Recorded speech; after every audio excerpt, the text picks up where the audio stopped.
Good morning friends, welcome to இனிமையான நேரங்கள். Friends, இன்றைக்கி நம்ம லஞ்ச் பாக்ஸ் பார்ப்போமா? இன்றைக்கி லஞ்ச் பாக்ஸுக்கு கேர்ட் ரைஸ் தான் ஃப்ரெண்ட்ஸ். கேர்ட் ஆல்ரெடி விட்டுட்டேன்.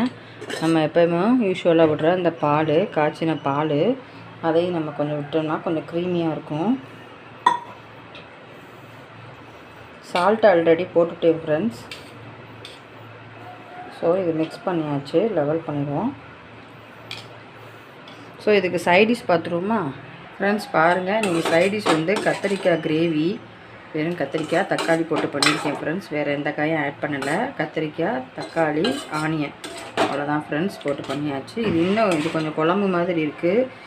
இது வந்து சாதத்தில் விட்டு மிக்ஸ் பண்ணுற மாதிரி பண்ணியிருக்கேன். நீங்கள் சைடிஷாக பண்ணால் இன்னும் கொஞ்சம் ட்ரை ஆகிக்கிறங்க. நான் இது இப்படியே தான் வேணும்னு சொன்னாங்க, அதனால தான் இப்படி பண்ணியிருக்கேன். எடுத்து நான் சைடிஷ் பவுலில் வச்சிடுறேன். ஃப்ரெண்ட்ஸ் பாருங்கள், இப்போ கேர்ட் ரைஸ் ரெடி ஆயிடுச்சு, சைட் டிஷ்ஷும் ரெடி ஆயிடுச்சு. இப்போ நம்ம இதை பேக் பண்ணிக்கலாம். அவ்வளோதான் ஃப்ரெண்ட்ஸ், குட்டீஸ்க்கு லஞ்ச் பேக் பண்ணிவிட்டேன். நீங்களும் உங்கள் குட்டீஸ்க்கு என்ன லஞ்ச் பேக் பண்ணிங்க அப்படின்னு கமெண்ட்டில் சொல்லுங்கள். மறக்காமல் எனக்கு சப்போர்ட் கொடுத்துட்டே இருங்க. Bye friends.